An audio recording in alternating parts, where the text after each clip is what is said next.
Good afternoon and welcome to the Midday News. Here's what we have in the bulletin. Cop charged with manslaughter in death of 18-month-old daughter. Opposition raises question over weekly gas prices. And later in sports, Sunshine Girls captain backs coach to remain. Hi, I'm Javon Keys. Here are the details. 40-year-old Detective Sergeant Sheldon Dobson has been charged with manslaughter in connection with the death of his 18-month-old daughter in January. Sergeant Dobson was charged today. He was taken before the St. Elizabeth Parish Court, where he was offered bail in the sum of $750,000 with surety. Sergeant Dobson is to return to court on October 25. The child died after she was left locked inside her father's vehicle for 8 hours at the Black River Police Station on January 19. The policeman, who was expected to drop off his daughter at daycare, reportedly forgot that she was inside the vehicle when he went to work. The opposition is this afternoon questioning the pricing mechanism for the weekly gas prices released by the state-owned oil refinery Petrojam. Opposition spokesman Philip Polwell says, based on his calculations, something seems to be off. He's calling for transparency in the determination of the gas prices. O'Shane Masters reports. Within the past few months, gas prices have seen increases of up to $4.50. Global oil prices have been fluctuating between $120 to a low of $94 per barrel due to international crises. This has led to questions from the opposition about why Jamaicans have not seen a significant reduction in prices at the pumps. But just last week, Petrojam announced a reduction in prices of $4.50, the largest decline in months. That has not escaped the opposition spokesman on energy, Philip Polwell. So the price of fuel has no reason to be at the level, even with the $4.50 reduction last week. It should be much more. The price should have been reduced by at least $10, with a further $10 to come this week. And in fact, we're supposed to say over the next 3 weeks, reduction over $30. Mr. Polwell has therefore issued a warning to Petrojam to present to the Jamaican public the basis on which the recent gas prices have been determined. I want to say what is the international standard price that they've used, because we use a pricing standard which is the WTI, which is the standard for this part of the world. We also have to relate it to our foreign exchange, and there are some other things to go in the price.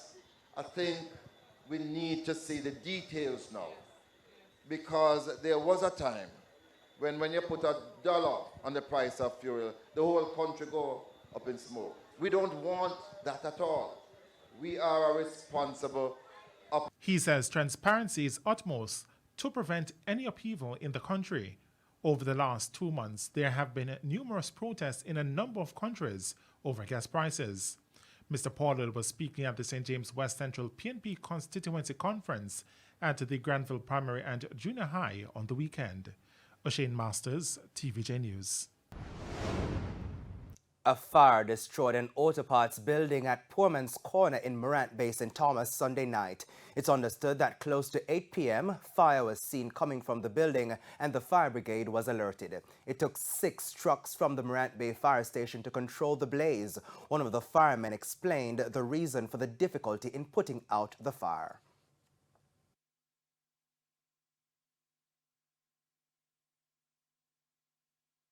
Based on the security measures put in place, we had some issues gaining access to the building to bring it under control. However, we brought some medium jets in operation, and now we are carrying on cooling down operations. Investigations will follow to determine the origin.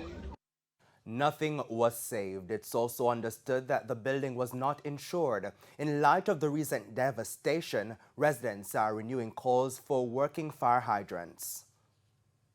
A major fire like this, and only one hydrant in a yellow area, come on, man, need to do something. Call on the councillor, the MP, and the authorities them to just clean up on the mess.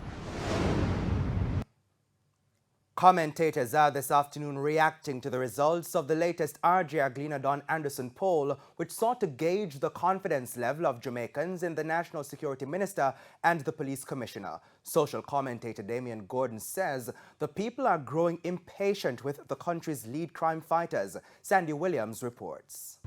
According to the latest RGR Gleaner Don Anderson poll, more than 90% of Jamaicans have little or no confidence in the leadership of National Security Minister Dr. Horace Chang and Police Commissioner Major General Anthony Anderson to curtail the country's crime wave. 46% of the participants said the inability to control crime and violence is Jamaica's biggest failure since independence. When Jamaicans say crime, they are generally referring to murder. So you may hear the Police High Commissioner or the Minister of National Security say from time to time that some categories of major crimes are down, but insofar as murders continue to climb, this really offers very little consolation or appeasement to most Jamaicans. Jamaica is a small country with one of the world's highest murder rates. Many Jamaicans now reasonably believe that living in Jamaica has become an existential threat, where they face the prospect of being killed or murdered or maimed as they go about their daily lives. Social commentator Damian Gordon says the poll finding indicates that people are growing restive with the country's lead crime fighters. I think people feel that they have run out of ideas and people have run out of patience. People want to see things happening. I think for many people, the lack of any major initiative is concerning. You know, there are piecemeal things being done here and there, but people cannot pinpoint any single major initiative that suggests that, you know, the Minister of National Security, the Police High Commission is thinking outside of the box. And I think it's just a matter of people just running out of patience. Mr. Gordon believes the people want to see a change. People believe that it is time for us to try something different. You know, insanity is doing the same thing over and over and expecting different results. And insofar as, you know, the key performance indicators have not been met, people believe that it is time now for the government to experiment or try something else, or to experiment with others in those positions to see if they can deliver better results. Sandy Williams, TVJ News. In the meantime, Executive Director of Jamaicans for Justice JFJ, Michael Jackson, says there seems to be a gap between what the authorities say about crime and reality. Now, speaking on the morning agenda on Power 106, she said the time has come for the government to fix the crime problem. When I hear the Minister of National Security, for example, say that you have 389 gangs in the country, but the only news you're hearing is gun finds. You're not hearing how many gangs have been dismantled. People are asking these types of questions, and the government must be prepared to answer for us to have any confidence that the changes and the reduction in crime, they are to be sustainable. While for Principal Director of the National Integrity Action NIA, Professor Trevor Monroe, there's a dire need for the government to review its approach to crime. He says a clear description of what's expected of the Security Minister and the Commissioner of Police must take center stage. Let us put back on the agenda the issue of a job letter, the key performance targets, and let us keep asking the government and the Prime Minister to fulfill that promise to give us a better capacity to judge, to hold accountable and responsible in a situation like this. Two brothers from Clarendon are presumed dead after they got into difficulties at a beach at the weekend in the United States. It's not yet known in which state the incident occurred. Now, it's reported that the younger of the two brothers encountered difficulties while in the water. His older brother went to his assistance. However, he too had challenges. A search is underway to locate the siblings. Now, TVJ News was informed that they were in the U.S. on the work and travel program. Of course, we'll have more details on that story as it comes. Deputy Commissioner of Police in charge of the JCF's crime portfolio, Fitz Bailey, has taken aim at some social media users for what he believes is the negative effect they are having on the delivery of justice in the country. DCP Bailey added that many people on social media oftentimes do not understand the issues they are leading voices on. He said this creates so-called fake news and puts officers of the state under pressure. His comments come as several high-profile cases, including murder, have been discussed extensively on social media. These so-called experts were never trained or work in the field of their expertise. Yet they are countenanced by so much person, even persons who we consider to be intellectuals. They seem to have greater insight and understanding than judges, prosecutors, and law enforcers, so that the various offices are constantly placed under pressure as public opinion matters. DCP Bailey was speaking Sunday at a church service to celebrate the 60th anniversary of the Director of Public Prosecution's office.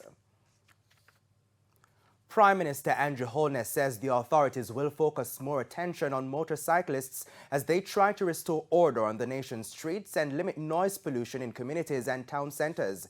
He added that when the initiative starts, Jamaicans must not think it is an effort to target poor Jamaicans who primarily use motorcycles. Mr. Holness raised the issue while addressing members of the JLP's affiliate Young Jamaica at the weekend. The bike men, oh God.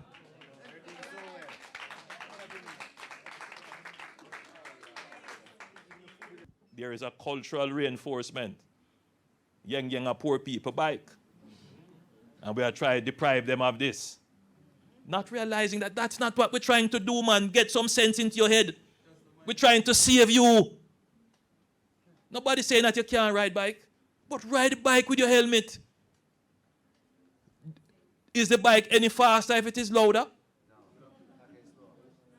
But yet you're discomforting other people. That mentality is stupid, and it must be said it's a stupid mentality that we must get rid of out of our young people. Mr. Holness said most of the motorcyclists are indeed young Jamaicans. Therefore, other young people who are their friends must encourage them to use helmets, get their units licensed, and also reattach the silencers on the loud mufflers. And it's time for the latest in the world of business. Here's Cody and Barrett with the Business Minute. In business news, Sean Scott is leaving his job as CEO of Canopy Insurance to take on a new role as Deputy CEO of the Wasinko Group Limited. This is another step in the succession planning of the multi-generational beverage and consumer products business.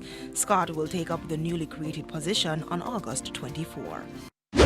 A number of cruise operators are dropping the COVID-19 vaccination requirement for passengers. Carnival Cruises says as of September 6, guests not vaccinated against COVID-19 will no longer need to apply for an exemption in order to sail. Princess Cruises will also remove its vaccination mandate on September 6 with similar parameters. In business overseas, the Moscow exchange will be partially reopened to foreign investors from Monday after a nearly 6-month suspension during the Ukraine war. It says only investors from countries that are not hostile will be allowed to trade bonds. The move excludes many of Russia's largest investors that have imposed sanctions on its economy. Russia had sealed off its markets in February to restrict money from leaving the country during the war. That's it for the Business Minute. I'm Cody Ann Barrett. And from business to the top regional and international stories, here's Sandy Williams. In the region, less than a year after the St. Lucia government warned that poor quality bananas shipped to the United Kingdom may result in loss of new contracts in Europe, the island has resumed shipping the fruit. With more than 600 farmers involved directly in banana cultivation, the industry plays a significant role in improving the livelihoods of St. Lucians. Agriculture Minister Alfred Prosper says the UK banana market is highly competitive and there is still work to be done to improve quality and production. On the international scene, the UK has become the first country to approve an updated COVID-19 booster vaccine targeting 2 coronavirus variants. According to the UK's Medicines and Healthcare Products Regulatory Agency, the bivalent vaccine manufactured by Moderna targets the original virus strain from 2020 and the Omicron strain. The vaccine was approved for use for adults by the agency on Monday after meeting the regulators' standards of safety, quality, and effectiveness. And those were the top regional and international stories. I'm Sandy Williams. And that's it for the midday news package. On behalf of the news, sports, and production teams, thank you so much for joining us. News next at 7 p.m. I'm Javon Keys. Good afternoon.